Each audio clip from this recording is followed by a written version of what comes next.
नाशिक जिल्ह्यात चांगला पाऊस झाला आहे। यामुळे जायकवाडी धरणात येणारी आवक वाढली आहे।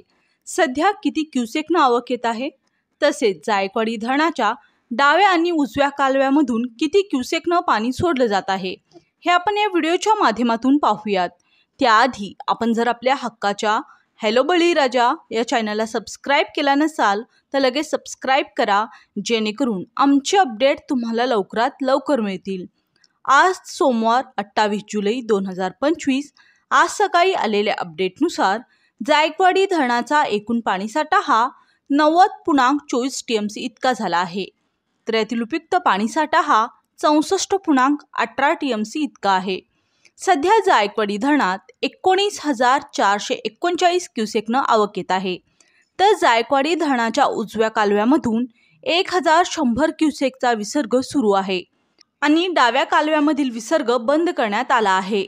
आज सकाळच्या अपडेटनुसार जायकवाडी धरण 83.73% भरलेलं आहे। 1 जून पासून आज 28 जुलै दरम्यान जायकवाडी धरणात 45.33 TMC पाणीसाठा जमा झाला आहे। आज गोदावरी नदीत पाणी सोडलं जाण्याची शक्यता आहे।